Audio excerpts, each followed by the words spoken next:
everybody. In this video, we're going to look at some examples of related rates problems. And this is an application of implicit differentiation. But the reason these are called related rates is because we're dealing with scenarios or problems where there's more than one rate of change occurring over time, but yet they're related to each other. So because we're going to be dealing with two or more rates of change with respect to time, we will use expressions such as dy over dt, dx over dt, dv over dt, or dr over dt. Because we're dealing with rates of change, which is essentially a derivative, we're using derivative notation. But remember, these rates are also changing over time. So dy over dt would be the change in y over time, or with respect to time. Dx over dt would be the change in x, or the rate of change of x with respect to time. dv over dt would be the rate of change of the volume of something with respect to time. And then dr over dt would be the change or rate of change of the radius with respect to time. Okay, just to kind of wrap your head around this, we're going to start with a fairly easy example. Given y equals 5x squared minus 6x plus 2, find dy over dt when x equals 4, given that dx over dt equals 2 when x equals 4. So I consider this a simpler problem because we're given the equation. So we're given y equals 5x squared minus 6x plus 2. And so we're going to find the derivative, but remember, x and y are both changing with respect to time. So anytime we find the derivative of y, we're going to multiply by dy over dt. Anytime we find the derivative of x, we're going to multiply by dx over dt. Okay, and that's using implicit differentiation. Or you can even think of it as chain rule. Okay, so the derivative of y is 1, but then times dy over dt equals derivative of 5x squared is 10x times dx over dt minus 6 times dx over dt, and then the derivative of 2 is 0, and 0, times anything is still 0. So this is our derivative. And so now we're going to plug in our given information. We're trying to find dy over dt, so we're not going to plug in there. But we are given x equals 4 and dx over dt equals 2. So when we plug in, we'll get dy over dt equals 10 times 4 times 2 minus 6 times 2. All right, and then we're just going to work that out. So let's see, we'll have 10 times 4 times 2 is 80 minus 12, which will end up equaling 68 as our final answer. So dy over dt, not dy over dy. dy over dt is going to equal 68. Okay, so again, all we did is we found the derivative with respect to time, and then we plugged in our given information, and then we solved for dy over dt. Okay, now, the more difficult related rates problems are essentially word problems, okay? So these are some steps that can help you make sense of the word problem and solve the related rates problem. So the first thing you want to do is draw a figure if possible, and then you want to assign variables and restate the problem. So assigning variables or listing the given information would be like, if you're given the rate at which the volume is changing, that would be dv over dt. You also want to figure out the information that you're solving for, okay? What information is to be determined. And then pay attention to whether the given rates should be positive or negative. If the problem says the volume is decreasing at a rate of 3 cubic feet per minute, then you would want to make that a -3. If the rate of change is increasing, then you would keep that value positive, okay? All right, then you have to find an equation that relates the variables. So in some of these problems, you're just going to be dealing with formulas that you've been using in the past, like area, perimeter, volume, surface area, things like that. For some of the problems, you have to actually come up with the equation. Like for some of them, we might use Pythagorean theorem if we're dealing with a right triangle. Or there's a really famous shadow problem where you're dealing with similar triangles. So you set up a proportion. I will warn you that you're going to be using some geometry to solve these problems. But once you get or find your equation, then you just differentiate or find the derivative with respect to time. So again, that means anytime you find the derivative, you always multiply by, that variable over time. So like dr over dt, dv over dt, dA over dt, whatever it is. And then after you find the derivative, you just substitute the given information and solve for the unknown. Be sure to include units with the answer. So it's important here to remember that area is measured in square units, volume is measured in cubic units, okay? All right, let's look at a few examples so you can get the hang of it. Okay, so here's an example. A pebble is dropped into a pond, causing ripples in the shape of concentric circles. The radius of the outer ripple is increasing at a constant rate of 1 foot per second. When the radius is 3 feet, find the rate at which the area of the disturbed water is changing. Okay, so step 1, we want to draw a figure. Concentric circles are just circles inside of each other. So think about ripples in a pond, okay? All right, step 2, we want to assign variables and restate the problem, listing your given information and what you were asked to find. So we're now going to reread the problem, but we're going to try to translate what the given information using our mathematical symbols. So a pebble is dropped into a calm pond, causing ripples in the shape of concentric circles. The radius of the outer ripple is increasing at a constant rate of 1 foot per second. So because we're talking about the radius, that would be dr over dt, and it's increasing, so we're going to keep that positive, 1 foot per second. All right, next sentence. When the radius is 3 feet, okay, that's r equals 3 feet, find the rate at which the area of the disturbed water is changing. That's what we're trying to solve for. So the rate at which the area is changing is dA over dt. I'm just going to put a question mark there. Okay, step 3, find an equation that relates the variables. Okay, we're talking about area of a circle. Okay, area of a circle is A equals pi r squared. That is a formula you should know. Okay, then and notice here it says, if necessary, find a relationship among the variables. It lets you eliminate one variable.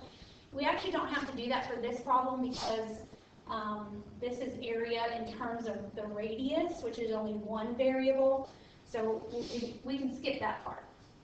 So step 4, we're going to find the derivative. So derivative of area is dA over dt equals, and then we're going to use power rule. Remember, pi is just a constant. It's just going to come along. We're going to bring the 2 down, so it'll be 2 times pi times r, now to the first power, but then times dr over dt. Okay, next we are going to plug in, substitute the given information. I should be able to see the entire problem. We're going to substitute the given information and solve for the unknown. Okay, so we're solving for dA over dt. pi times the radius is 3 feet, times dr over dt, which is 1. So that means dA over dt will equal 3 times 2, which is 6 pi. But then we have to include units. Now remember, area is measured in square units. So because the radius is changing using feet per second, that means the area would be changing using square feet per second. Okay, so dA dt, or the rate at which the area is changing, is 6 pi square feet per second. Okay, let's look at another example, and I would say this one is maybe a little more complicated than the circle problem, but we can handle it. Okay, water runs out of a conical tank, just meaning a cone, at a constant rate of 2 cubic feet per minute. The radius at the top of the tank is 6 feet, and the height of the tank is 12 feet. How fast is the water level sinking when the water is 5 feet deep? Okay, so we're talking about a cone, which is a three-dimensional figure. I'm trying my best to draw it. And we've got some water in the cone, but we know the water is running out of the cone. Okay, and then it does tell us also that the radius at the top is 6 feet, and the height of the tank is 12 feet, so your height will be straight down.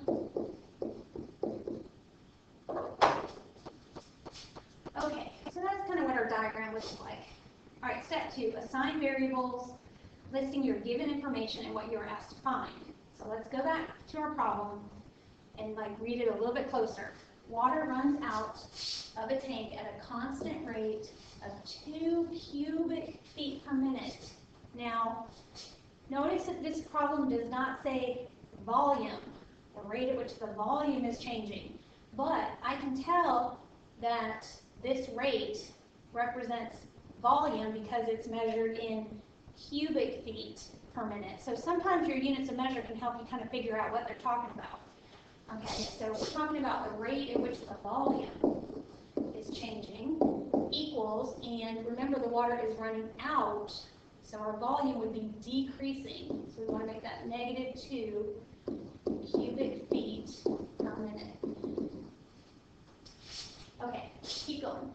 The radius is 6 feet, which is r equals 6 feet. The height is 12 feet. How fast is the water level sinking when the water is 5 feet deep? Okay, water level would be height. So we're solving for dH over dt when h equals 5. Okay. Okay, so we want to find an equation that relates the variables. Well, we're basically talking about volume of a cone. Okay, now this is not a formula you have to memorize. Typically on the AP exam, you're given these volume formulas, but volume of a cone is equal to 1/3 times pi times r squared times the height, or h. Okay, so this is where in step 3 we have to pay attention to this statement. If necessary, find a relationship among the variables that lets you eliminate one variable. Right now in our formula, we have the volume equal to 1/3 pi r squared times h. So this is volume in terms of 2 different variables. You always just want one variable, okay? So this is where we're going to use this information, that the radius equals 6 feet and the height equals 12 feet. And also keep in mind that those dimensions are not changing because those are the dimensions of the original cone. It's just the water level that's changing. So, and of course then the volume is changing as well. So we need to figure out a relationship where we can do some substituting. But I want to point out that we're solving for dH over dt when h equals 5. So we need volume to be in terms of the height. So that means we want to substitute for the radius. So we want to use this relationship if the radius is 6 and the height is 12, that means the radius is equal to half of the height. Okay? And so we're going to substitute in place of r, go 1/2 h. Okay, so we 1/2 h squared. And then we're just going to simplify this formula before we find the derivative. So you evaluate your exponent first. So 1/2 h squared would become 1/4 h squared.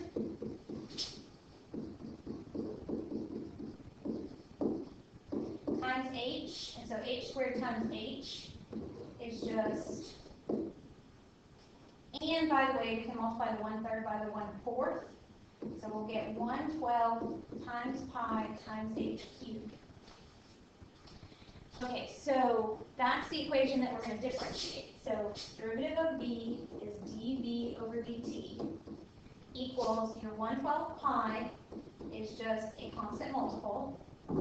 The derivative of h cubed is 3h squared times dh over dt. And then we can simplify that.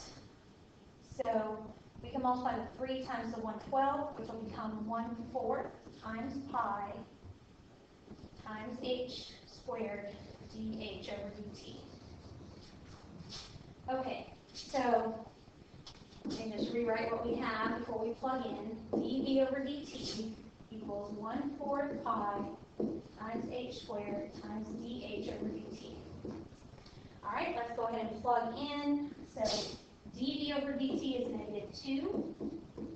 And we have 1/4 pi.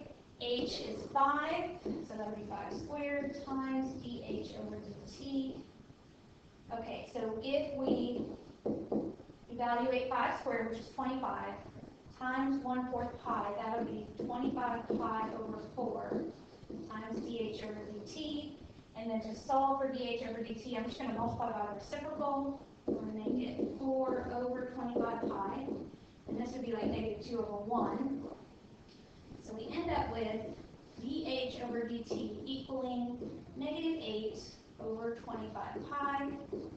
And then we have to think of our units of measure. We're just talking about height here. So height would just be in linear units, like feet per minute. Not squared, not cubed. Okay. All right.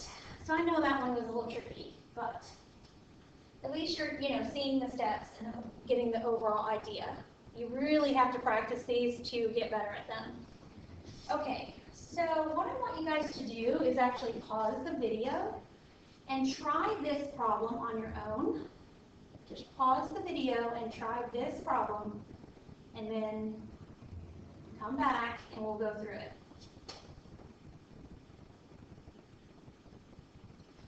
Okay, welcome back. Let's see how well you did on this problem.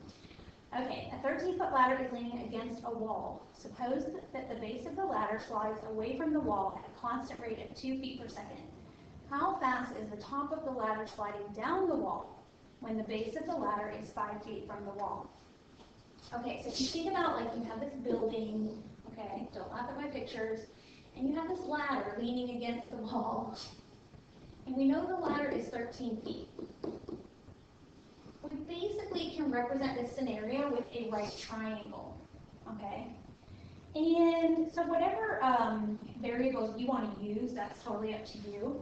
I think because we're dealing with a right triangle, I might just use A, B, and C, because we're actually going to use Pythagorean theorem here in a minute, but you could also use X, Y, Z if you wanted, whatever you decide.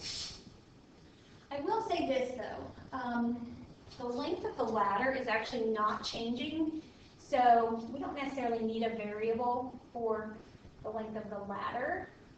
We know the ladder is 13 feet long, and that's a constant in this problem. That length is not changing, so we really can just use A and B to represent the lengths that are changing. So what's happening is the top of the ladder is sliding down the wall. Okay, so as the ladder slides down the wall, the length of B is changing over time.